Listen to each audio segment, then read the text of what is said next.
ಬಾಗಲಕೋಟೆ ವಿಧಾನಸಭಾ ಕ್ಷೇತ್ರದ ಉಪಚುನಾವಣೆಗೆ ಇಂದು ಸಿಎಂ ಸಿದ್ದರಾಮಯ್ಯ ಧುಮುಕಲಿದ್ದಾರೆ. 5 ದಿನಗಳ ಕಾಲ ನಿರಂತರವಾಗಿ ಬಾಗಲಕೋಟೆಯಲ್ಲಿ ಅವರು ಪ್ರಚಾರ ಕಾರ್ಯವನ್ನು ಕೈಗೊಳ್ಳಲಿದ್ದಾರೆ. ಬಾಗಲಕೋಟೆಯ ಶಾಸಕರಾಗಿದ್ದಂಥ ದಿವಂಗತ ಎಚ್.ವೈ. ಮೇಟಿ ಅವರು ಸಿದ್ದರಾಮಯ್ಯ ಅವರಿಗೆ ಅತ್ಯಂತ ಆಪ್ತರು. ಒಂದೇ ಸಮುದಾಯದವರು. ಸಿದ್ದರಾಮಯ್ಯ ಅವರ 7 ಬೀಳುಗಳಲ್ಲಿ ಪ್ರಬಲವಾಗಿ ಜೊತೆಯಾಗಿ ನಿಂತವರು ಎಚ್.ವೈ. ಮೇಟಿ ಅವರು. ಈ ಬಾರಿ ಚುನಾವಣೆಗೆ ಅವರ ಪುತ್ರ ಉಮೇಶ್ ಮೇಟಿ ಅವರಿಗೆ ಟಿಕೆಟ್ ಕೊಡಲಾಗಿದೆ. ಬಾಗಲಕೋಟೆಯನ್ನು ಗೆಲ್ಲಿಸಿಕೊಳ್ಳಲೇಬೇಕಾದಂಥ ಅನಿವಾರ್ಯತೆ ಸಿದ್ದರಾಮಯ್ಯ ಅವರಿಗೆ ಎದುರಾಗಿದೆ. ಬಾಗಲಕೋಟೆ, ದಾವಣಗೆರೆ ವಿಧಾನಸಭಾ ಕ್ಷೇತ್ರದ ಉಪಚುನಾವಣೆಗಳಲ್ಲಿ 2ರಲ್ಲಿ ಕಾಂಗ್ರೆಸ್ ಗೆಲುವಾಗಲಿ ಸೋಲಾಗಲಿ ಸರ್ಕಾರಕ್ಕೆ ಯಾವುದೇ ರೀತಿಯ ಧಕ್ಕೆ ಆಗುವುದಿಲ್ಲ ಅನ್ನುವಂಥದ್ದಾದರೂ ಕೂಡ ಬಾಗಲಕೋಟೆ ಗೆಲುವು ಸಿದ್ದರಾಮಯ್ಯ ಅವರ ಪಾಲಿಗೆ ಒಂದು ಪ್ರತಿಷ್ಠೆಯ ಪ್ರಶ್ನೆ. ಬಿಜೆಪಿಗೂ ಕೂಡ ಇದು ಪ್ರತಿಷ್ಠೆಯ ಪ್ರಶ್ನೆಯಾಗಿದೆ. ಇಲ್ಲಿ ಲಿಂಗಾಯತ ಮತದಾರರು ಹೆಚ್ಚಿನ ಸಂಖ್ಯೆಯಲ್ಲಿ ಇರೋದರಿಂದ ಬಾಗಲಕೋಟೆಯಲ್ಲಿ ಬಿಜೆಪಿ ಗೆದ್ರೆ ವಿಜೇಂದ್ರ ಕೇಂದ್ರದಲ್ಲಿ ಹೀರೋ ಆಗ್ತಾರೆ ಅನ್ನುವಂಥ ಒಂದು ವಿಶ್ಲೇಷಣೆ ರಾಜಕೀಯ ವಲಯದಲ್ಲಿದೆ. ಅದೇ ರೀತಿಯಾಗಿ ತಮ್ಮದೇ ಸಮುದಾಯದ ಒಬ್ಬ ಅಭ್ಯರ್ಥಿ, ಅದರಲ್ಲೂ ಸಿದ್ದರಾಮಯ್ಯ ಅವರ 4 ದಶಕಗಳ ರಾಜಕಾರಣದಲ್ಲಿ ಜೊತೆಯಾಗಿದ್ದಂತಹ ಎಚ್.ವೈ. ಮೇಟಿ ಅವರ ಕುಟುಂಬ ಇಲ್ಲಿ ಪ್ರತಿನಿಧಿಸುತ್ತಿರುವುದರಿಂದ, ಅವರ ಪುತ್ರ ಚುನಾವಣೆಗೆ ನಿಂತಿರುವುದರಿಂದ ಬಾಗಲಕೋಟೆಯನ್ನ ಕಾಂಗ್ರೆಸ್ ಶತಾಯಗತಾಯ ತನ್ನ ವಶಕ್ಕೆ ಪಡೆದುಕೊಳ್ಳಬೇಕನ್ನುವಂಥ ಒಂದು ಅನಿವಾರ್ಯತೆಯಲ್ಲಿದೆ. ಹೀಗಾಗಿ ಸಿದ್ದರಾಮಯ್ಯ ಅವರು ಇಂದು ನಾಳೆ ಬಾಗಲಕೋಟೆಯಲ್ಲಿ ಪ್ರಚಾರ ಕೈಗೊಳ್ಳಲಿದ್ದಾರೆ. ಮತ್ತೆ 2 ದಿನ ತಮ್ಮ ವಿವಿಧ ಕಾರ್ಯಗಳಲ್ಲಿ ಭಾಗಿಯಾದ ನಂತರ ಮತ್ತೆ ಬಾಗಲಕೋಟೆಯಲ್ಲಿ ಏಪ್ರಿಲ್ 3ರಿಂದ ಏಪ್ರಿಲ್ 6ರವರೆಗೆ ಬಾಗಲಕೋಟೆಯಲ್ಲೇ ಟಿಕ್ಕಾಣಿ ಹೂಡಲಿದ್ದಾರೆ. ಬಾಗಲಕೋಟೆ ಗ್ರಾಮೀಣ ಭಾಗಗಳಲ್ಲಿ ಹೆಚ್ಚಾಗಿ ಅವರು ಪ್ರಚಾರ ಕಾರ್ಯಗಳನ್ನು ಕೈಗೊಳ್ಳಲಿದ್ದಾರೆ. ಕೊನೆಯ ದಿನ ಅಂದ್ರೆ ಏಪ್ರಿಲ್ 6ರಂದು ಸಾಯಂಕಾಲ ಬಾಗಲಕೋಟೆಯಲ್ಲಿ ರೋಡ್ ಶೋ ನಡೆಸುವಂತ ಸಾಧ್ಯತೆ ಇದೆ.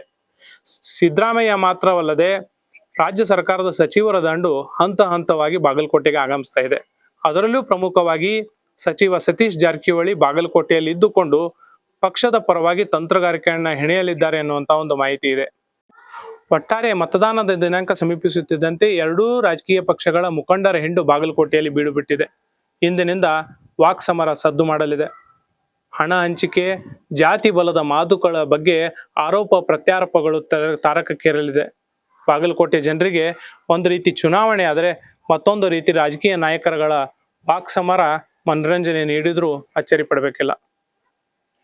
ಬಾಗಲಕೋಟೆ ವಿಧಾನಸಭಾ ಕ್ಷೇತ್ರದಲ್ಲಿ ಲಿಂಗಾಯತ ಮತಗಳು ಅಧಿಕವಾಗಿರುವಂತೆ ಅಹಿಂದ ಮತಗಳು ಕೂಡ ಅಧಿಕವಾಗಿದೆ. ಹೀಗಾಗಿ ಅಹಿಂದ ಮತಗಳಂತೂ ಫಿಕ್ಸ್ ಆಗಿ ಕಾಂಗ್ರೆಸ್ಸಿಗೆ ಬರುತ್ತೆ ಎನ್ನುವಂತ ನಂಬಿಕೆಯಲ್ಲಿ ಕಾಂಗ್ರೆಸ್ ನಾಯಕರಿದ್ದಾರೆ. ಅದರ ಜೊತೆಗೆ ಲಿಂಗಾಯತ ಮತಗಳನ್ನು ಹೆಚ್ಚಾಗಿ ಸೆಳೆಯಬೇಕನ್ನುವ ನಿಟ್ಟಿನಲ್ಲಿ ಬಾಗಲಕೋಟೆಯಲ್ಲಿ ಲಿಂಗಾಯತ ನಾಯಕರು ಯಾರಿದ್ರು ಅವ್ರು ಯಾರು ಪಕ್ಷ ತೊರೆಯದಂತೆ ತಡೆ ಹಿಡಿಯುವಲ್ಲಿ ನಾಯಕರುಗಳು ಯಶಸ್ವಿಯಾಗಿದ್ದಾರೆ. ಚುನಾವಣೆ ಹೊಸ್ತಿಲಲ್ಲಿ ಪ್ರತಿಷ್ಠಿತ ಬಸವೇಶ್ವರ ಬ್ಯಾಂಕ್ ಅಧ್ಯಕ್ಷರಾಗಿರುವಂತಹ ಪ್ರಕಾಶ್ ತಪ್ಪಿಶೆಟ್ಟಿ ಅವರಿಗೆ ಬಾಗಲಕೋಟೆ ಪಟ್ಟಣ ಅಭಿವೃದ್ಧಿ ಪ್ರಾಧಿಕಾರದ ಅಧ್ಯಕ್ಷ ಸ್ಥಾನವನ್ನ ನೀಡಲಾಗಿದೆ. ಅವರನ್ನ ಆ ಮೂಲಕ ಚುನಾವಣೆ ಕಾರ್ಯದಲ್ಲಿ ಪ್ರಮುಖವಾಗಿ ಬೆಳೆಸಿಕೊಳ್ಳಲಾಗ್ತಾ ಇದೆ. ಅವರ ಜೊತೆಗೆ ಬಿಜೆಪಿ ಅಭ್ಯರ್ಥಿಯಾಗಿರುವಂತಹ ಡಾಕ್ಟರ್ ವೀರಣ್ಣ ಚರಂತಿಮಠ ಅವರ ಸಹೋದರ ಮಲ್ಲಿಕಾರ್ಜುನ್ ಚರಂತಿಮಠ ಅವರನ್ನು ಕೂಡ ಕಾಂಗ್ರೆಸ್ ಸಮರ್ಥವಾಗಿ ಬೆಳೆಸಿಕೊಳ್ತಾ ಇದೆ.